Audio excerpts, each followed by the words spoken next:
இன்னைக்கு சபை தன்னுடைய டெஸ்டினேஷனை மறந்துருச்சு, போக வேண்டிய டெஸ்டினேஷனை மறந்துருச்சு. எங்க போனோம்? பரம கானானுக்கு போகணும். அப்படி கானானுக்கு போகிறவன் இங்கே புசிக்கவும் குடிக்கவும் உட்கார மாட்டான். எவ்வளவு வேகமா போகணுமோ அவ்வளவு வேகமா போடணும். பாருங்க, பல ஊர்களுக்கு நம்ம போவோம், போகும்போது வழியில எங்கேயாவது கொஞ்சம் சாப்பிடறதுக்கு நம்ம ரெஸ்ட் எடுப்போம், அல்லது நம்ம அங்கே ஒரு ரெஃப்ரெஷ்மெண்ட் ஆகுவோம். ஆனா உட்கார்ந்துருக்கும் போது எப்படி உட்கார்ந்துருப்போம் தெரியுமா?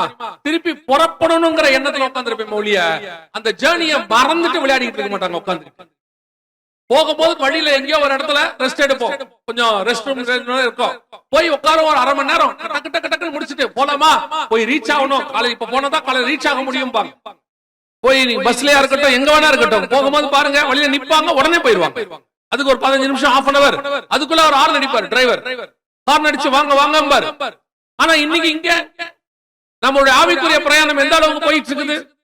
ட்ரெயின்ல ஏறி பாருங்க, எல்லா ஸ்டேஷனும் வரும், ஸ்டேஷன்ல கொஞ்சம் பேர் ஏதாவது வாங்குவாங்க, எல்லாம் நடக்கும். ஆனா ட்ரெயின் நிக்காது, போயிட்டே இருக்கும். அதுதான் ஸ்பிரிச்சுவாலிட்டி. உங்களுடைய ஆவிக்குரிய பிரயாணம் அதான். உட்காருக்கிற கூட்டம் அதிகமாயிருச்சு. உட்காருக்கிற கூட்டம் அதிகமானதுனால இவர்கள் பிரயாணத்தை மறந்துட்டாங்க. இவங்க வருகையில போகணும், பரலோகத்துக்கு போகணும், அவரோட கூட இருக்கணும், ஜெபம் பண்ணணும், வேதம் வாசிக்கணும், அதுல இருக்கக்கூடிய வெளிப்பாடுகளை பெற்றுக்கொள்ளணும். இந்த மாதிரி எந்த ஸ்பிரிச்சுவல் ஆக்டிவிட்டியும் சர்ச்சை கிடையாது. சர்ச்சை பொறுத்த வரைக்கும் என்ன, சில ரிலிஜியஸ் சைட், வாரத்துக்கு ஒரு நாள் வருவோம், உட்காருவோம், கேட்போம், செய்தி கேட்போம், போயிடுவோம். என்னப்பா டேக்கவே? என்ன டேக்கவேன்னு என்ன இருக்குங்க? நாங்கெல்லாம் கிறிஸ்டின், ஒரு சர்ச்சில் மெம்பர். எதுக்குப்பா மெம்பரா இருக்கீங்க? நாங்க கிறிஸ்டியனா இருக்கிறது மெம்பரா இருக்கிறோம். என்ன பிரயோஜனம்? அங்க உட்கார்ந்தா எங்களுக்கு கல்யாணம் பண்ணி கொடுப்பாங்க, செத்த பிறகு எனக்கு ஒரு கல்லறைக்கு வந்து பாஸ்டர் ஜோம் பண்ணுவாரு, எங்களுக்கு ஃபைனல் டேஸ்ல ஒரு இடம் வேணாமா? நீங்க செத்த பிறகு நாங்க வந்து ஜோம் பண்ணாலும் பண்ணாவிட்டாலும் கவர்மெண்ட்ல தூக்கிட்டு போய் போச்சிருவாங்க. அப்படி ஒன்னும் கவர்மெண்ட் விட்டுறாது உங்களை. கவர்மெண்ட்ல வந்து புதைச்சா நீங்க நினைச்சு கேட்கத்தான் போறீங்களா? பாஸ்டர் வரலையான்னு கேட்க போறீங்களா? யாராவது அடக்காரத்துல வேற யாராவது நடத்தினா நீங்க கேட்க போறீங்களா? அடக்காரத நடத்துறதுக்கு பாஸ்டர் வரலையான்னு கேட்க போறோமா எந்திரிச்சு? அதுக்கப்புறம் நமக்கு ஒண்ணும் தெரிய போறதில்ல. நாம மேரேஜுக்காகவும் வரல, சரி மரணத்துக்காகவும் சபைக்கு வரல.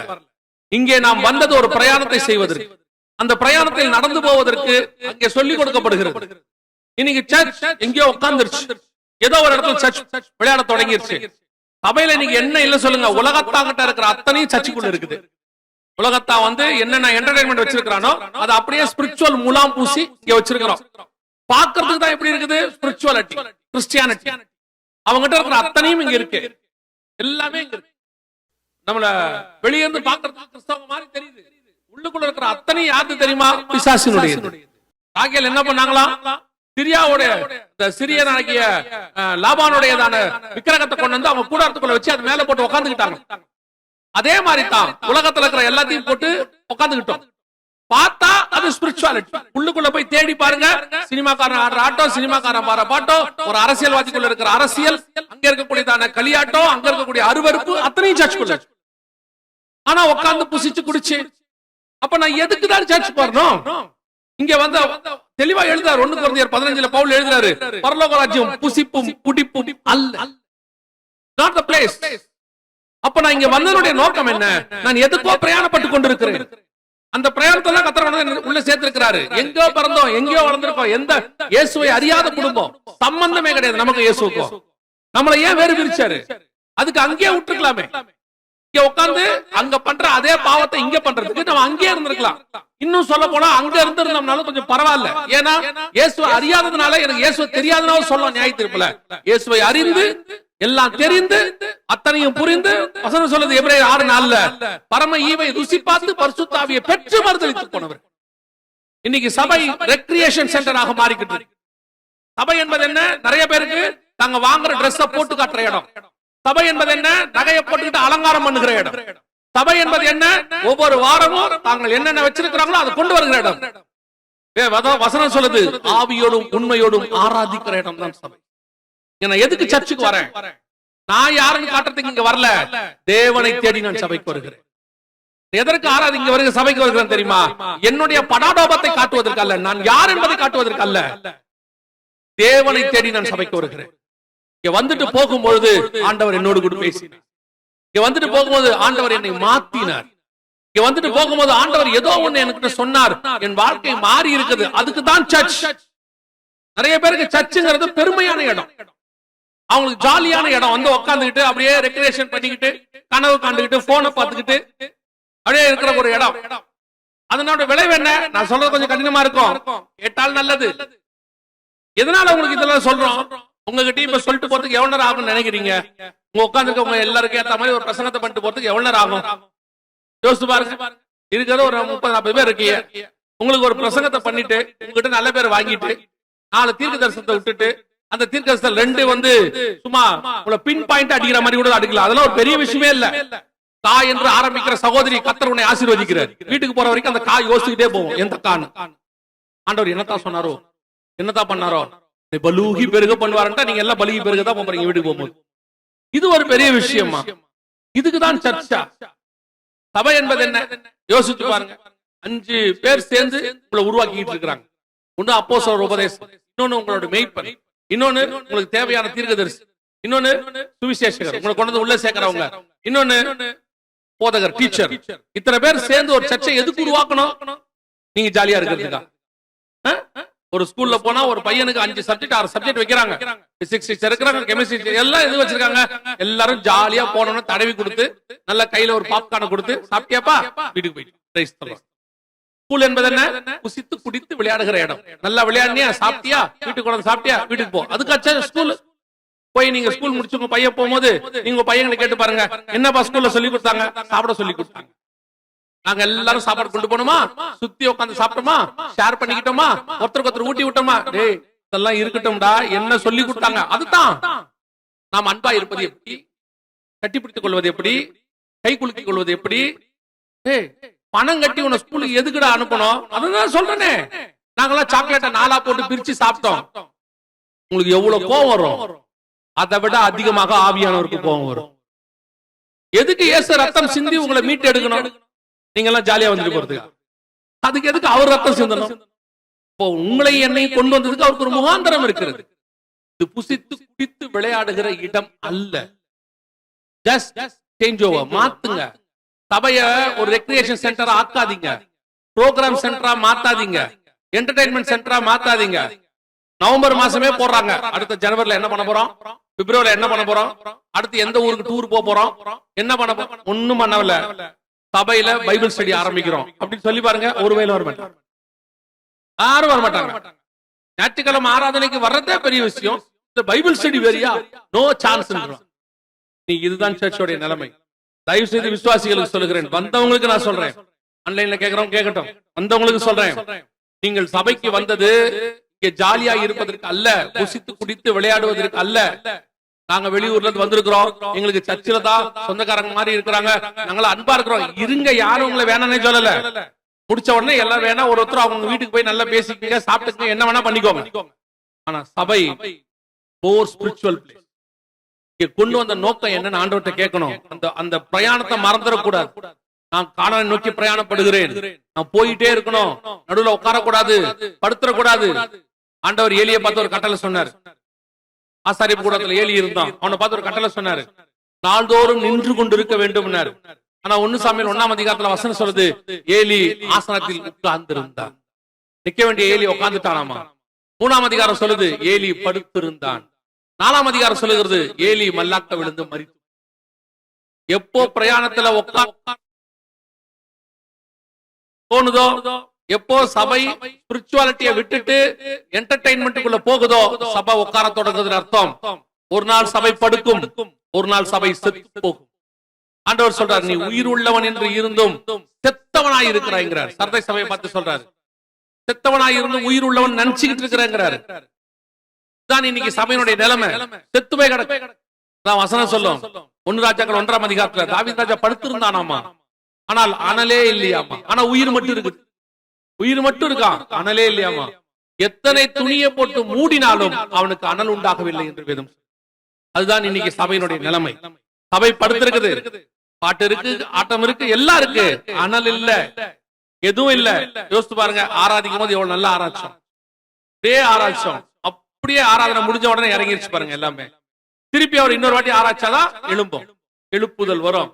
ஒவ்வொரு வாட்டியும் ஆராதனை பண்ணி எழுப்பி உட்கார வச்சு திருப்பி போகும்போது எல்லா அனலும் அலைஞ்சு திருப்பி அதே மாதிரி போறது. அப்ப அது என்னது? அதான் ஆண்டவர் சொல்றார், நீ அனலும் இல்லை குளிரும், செத்தவனை போல இருக்க. சபையானது ஆக்டிவா, ஆண்டவர் சொல்றாரு, படுத்திருக்கிற எலியாவை பார்த்து சொல்றாரு, எந்திரிச்சு நட, பண்ண வேண்டிய தூரம் வெகு அதிகம். இங்க படுக்கிறதுக்குலாம் நேரம் இல்ல.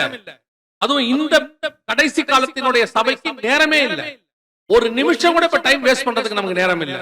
ஒவ்வொரு நாளும் தேவ சமூகத்துல காத்திருக்க வேண்டியது. ஆனா சர்ச்சை எப்படி ஆயிருச்சு? அதெல்லாம் மறந்துட்டோம். சபை ஆசீர்வாத ஸ்தலமாய் மாறி, சபை சந்தோஷமான இருக்க வேண்டிய இடமாய் மாறி, இங்க சபையில ஏலம் விடுறாங்க, பிசினஸ் பண்றாங்க, அத்தனையும் நடக்கும். சபையில இல்லாததே உலகத்தானே இப்ப நம்மளை பார்த்து பயப்படுறான். நம்மளை விட பெரிய பிசினஸ்மேன் சர்ச்சில் தான் இருக்கு. நம்மளை விட பெரிய இந்த எம்பிஏ காரங்க எல்லாம் பாத்தீங்கன்னா ஜனங்களை ஏதாவது வாங்க வைக்கிறது நிறைய பிளான்ஸ் போடுவாங்க. இந்த போன் காரங்க அல்லது நெட்வொர்க் காரங்க எல்லாம் பிளான் போட்டு ஜனங்கிட்ட காசு வாங்குவாங்க. அதெல்லாத்த விட நம்ம தாண்டிட்டோம். அவன் இப்ப நம்மள பாக்குறான். எதுக்கு எம்பிஏ படிக்கணும்? பேசாம சர்ச்சுக்கு போங்க. அங்கதான் நல்ல நல்ல பிளான் எல்லாம் போடுறாங்க. 500 ரூபாய்க்கு கொடுத்தால் கர்த்தர் பரலோகத்தில் இடம் கொடுப்பார். 500 ரூபாய்க்கு பரலோகத்தில் இடம். எப்படி? அதுதான் இன்னைக்கு நிலைமை, சபையினுடைய நிலைமை. எங்கள் ஊழியத்துக்கு பணம் கொடுத்தால் பரலோகத்திலே உங்களுக்கு நாங்கள் இடத்தை வாங்கி கொடுப்போம். வாங்குறவனும் போறதில்லை, நீங்களும் போறதில்லை. சர்ச் பிசினஸ் சென்டர் இல்லையா? அரசியல் இல்லையா? சினிமாக்காரங்க இல்லையா? டான்ஸ். ஆண்டவர் சொல்றார், அவர்கள் அநேக இடத்திலே கர்த்தர் பிரியமாய் இருந்ததில்லை, அநேகர் வழியிலேயே அழிக்கப்பட்டார்கள் என்று. அந்த லிஸ்ட்ல நீங்கள் நானும் இருக்கக்கூடாது. நாம் பிரயாணத்தை முடிக்கணும் கடைசி வரைக்கும். அதான் வசனம் சொல்றது, முடிவு பரியந்தம் நிலை நிற்கிறவனே.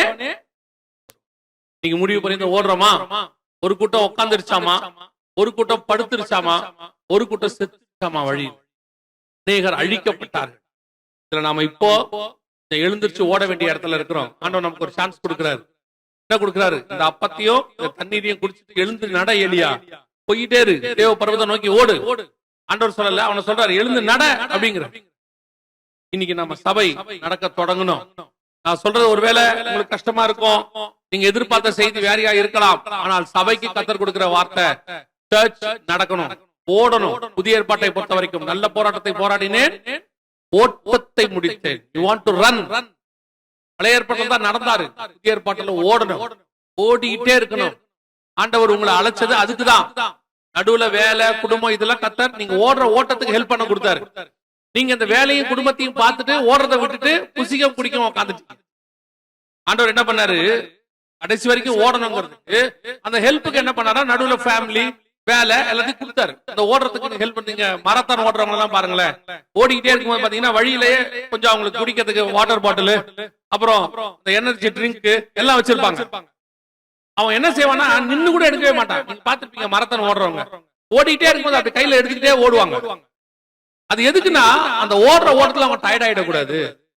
அவங்க கடைசி வரைக்கும் ஓடணுங்கிறதுக்கு அது கொடுத்தாங்க. நம்ம என்ன பண்ணிட்டோம்னா, அந்த எனர்ஜி ட்ரிங்க் இருக்குல்ல, அது பக்கத்துல ஒரு சேர் போட்டு உட்காந்துட்டோம். எதுக்கு? 4 பாட்டில் குடிச்சிட்டு போவோம், நல்லா இருக்குல்ல ட்ரிங்க், வரவங்க கிட்ட எல்லாம் நீ உட்காரு நம்மளும் குடிப்போம். அப்படியே ட்ரிங்க் குடிக்கும் போதே விளையாடிக்கிட்டே குடிச்சு கிடிச்சு ஓடிட்டு இருக்க மரத்தான் ஓடுறவன் பாக்குறான், என்னடா உட்காந்து குடிச்சுக்கிட்டு இருக்கீங்க, போடா பைத்தியக்காரா, நீ ஏன்னா இப்படி கஷ்டப்பட்டு ஓடுற, நாங்க மாதிரி ஜாலியா. பரலோகம் சொல்லுது, நீ தான்டா பைத்தியக்காரன், நீ தான் சூரிய செடிக்கல படுத்து கிடக்க, எழுந்துச்சு நட, ஓடு. இருக்கு நடுவுல உனக்கு தேவையானது எல்லாம் நான் கொடுத்துருக்கேன், ஃபேமிலி கொடுத்துருக்கிறேன், என்னென்ன தேவையோ என்ன ஆசீர்வாதமா கொடுத்துருக்க. நீ அதை பார்த்து கொண்டு உட்காருகிறவன் அல்ல, அதை பார்த்து கொண்டு விளையாடுகிறவன் அல்ல, அதையும் தூக்கிட்டு ஓடணும். கடைசி வரைக்கும் ஓடிட்டே இருக்கு. என்ன பெரிய விஷயம் தெரியுங்களா? இதெல்லாம் கேட்கும் போது உங்களுக்கு ஏதோ செய்தியா கேட்கறீங்க.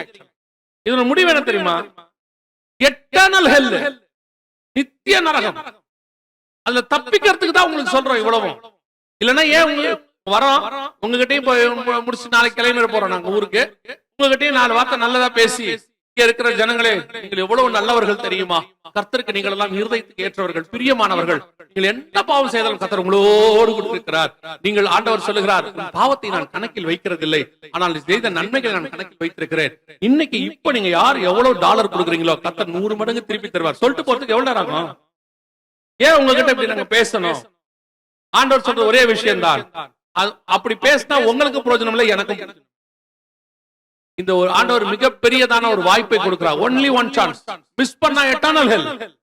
அதை தப்பிப்புக்கிற ஓட்டத்துல இருக்கிறீங்க. அந்த ரூட்டுக்கு நம்ம வந்துட்டோம். நிறைய பேர் வழி தெரியாம அலையறான். எத்தனையோ கோடி பேர். உங்களுக்கு எனக்கு கர்த்தர் வழியை சொல்லி கொடுத்துட்டாரு. எத்தனையோ பேர் இயேசுவை தெரியாம அலைஞ்சு திரியறான். எத்தனையோ படிச்சவனுக்கு வெளிப்பாடு இல்ல. உங்களுக்கு எனக்கு கர்த்தர் கொடுத்திருக்கிறார். நாம அந்த ட்ராக்ல வந்துட்டோம். வந்துட்டு படுத்துட்டோம்னா என்ன அர்த்தம் யோசிச்சு பாருங்க. புசிச்சு குடிச்சு விளையாடிட்டு ஒரு குரூப்புக்கு இங்கே சந்தோஷமா இருக்கும், ஜாலியா இருக்கணும். நல்ல அதிகாலையில் எழுந்து அவங்க சொல்றாங்க பாருங்க, அதிகாலையில் எழுந்து செய்ய வேண்டிய வேலை செஞ்சு முடிச்சாச்சு. சர்வாங்க தகன பலி, சமாதான பலி, என்ன கேட்டீங்க? அதெல்லாம் சர்ச்சைக்கு நாங்க போயிட்டு வந்துட்டோம், காலையிலேயே போயிட்டு வந்துட்டோம். இப்ப எங்க போயிட்டு இருக்கீங்க? நாங்க ஜாலியா குடும்பமா கிளம்பி அப்படியே ஜாலியா என்டர்டைன்மெண்ட்டுக்கு போயிட்டு இருக்கிறோம். இதுல என்ன தப்பு? நாங்க சர்ச்சை வேலையை முடிச்சிட்டோமே, நாங்க தான் போக வேண்டிய சர்வீஸுக்கு போயிட்டோமே, இதுல தப்பு இருக்கா? ஆண்டவர் சொல்றாரு, நீ போக வேண்டியது கானானுக்கு. எவ்வளவு வேலை செய்ய வேண்டியிருக்கு, எவ்வளவு ஊழியம் பண்ண வேண்டியிருக்கு, உன் நம்பி எவ்வளவு ஆவிக்குரிய காரியங்களை கத்தர் வச்சிருக்கிறாரு. நீங்க ஆண்டவருக்காக ஓட ஆரம்பிச்சீங்கன்னா நிக்கிறதுக்கு நேரம் இல்லை, அவ்வளவு வேலை இருக்குது. சிட்டிக்குள்ள எவ்வளவு பேர் ரட்சிக்கப்படாம இருக்கிறாங்க சொல்லுங்க. எத்தனை பேருக்கு ஆண்டவர் அறியாம இருக்கிறாங்க? அவங்களுக்கு எல்லாம் நீங்க என்ன செஞ்சீங்க? அவங்க உங்க மேல் விழுந்த கடமை இல்லையா அது? எதுக்கு கத்தர் உங்களை வேறு பிரிச்சாரு? ஒரு லோத்துவே சோதோமுக்கு அனுப்புனா அங்க இருக்கிறவங்களுக்கு எல்லாம் தெரியணும். ஒரு கானானுக்கு ஆபிரகாம் அனுப்பினா அந்த தேசம் சுதந்திரமாய் மாறணும். ஒரு யோசேப்பை எகிப்துக்கு அனுப்பினா அந்த தேசம் முழுவதுக்கு ஆசீர்வாதமா இருக்கணும். எதுக்கு உங்களை இங்க கூட்டு வந்தாரு? வந்துட்டோம், நல்ல சர்ச். அதுல வேற ஒரு பெருமை வேற, எங்க சர்ச் ரொம்ப நல்ல சர்ச், நல்ல செய்தி கொடுப்பாங்க. நீங்க என்ன பண்ணீங்க? செய்தி கொடுப்பாங்க, நீங்க என்ன அந்த செய்தியை வச்சு என்ன பண்ணீங்க? அதுல ஒரு பெருமை. எங்க சர்ச்சில் எல்லாம் சத்தியம் சூப்பரா இருக்கும், சத்தியம் நல்லா தான் இருக்கு. எங்க கிரியை செய்தது கேட்கிறவர்களாய் மாத்திரம் இருந்து என்ன பிரயோஜனம்? அதனுடைய விளைவு என்ன? ரிசல்ட். தயவு செய்து சொல்றேன் விசுவாசிகள், கடைசி ரவுண்ட்ல இருக்கிறோம். ரிலே ரேஸ் ஓடுறவங்க பாத்திருப்பீங்க. முதல்ல ஒருத்தன் ஓடுவான், ஓடிக்கொண்டு போய் கையில ஒன்று கொடுப்பான். ரெண்டாவது ஒருத்தர் ஓடுவான், நாலாவது ஒருத்தன் ஓடுவான். முதல்ல 3 பேர் எப்படி ஓடினானோ என்ன செஞ்சானோ தெரியாது. கடைசியா ஓடுறவன் கரெக்டா ஓடுவான், வேகமா ஓடுவான். ஏன்னா அவனை நம்பித்தான் எல்லாமே இருக்கு. அதே மாதிரிதான். ஆனா நமக்கு பெரிய தயவு, முன்னாடி ஓடுறவங்க நல்லா ஓடிட்டாங்க. அப்போஸ்தலர்கள் பூரா ஓடி நம்ம கையில கொடுத்திருக்காங்க. நம்ம தான் ஃபைனல் ரவுண்ட். நம்ம ஓடி முடிச்சா கிரீடம் காத்திருக்கிறது. அதனால தான் ஆண்டவர் சொல்றார், ஜெயம் கொள்ளுகிறவன் எவனோ அவனுக்கு நான் ஜீவ கிரீடத்தை.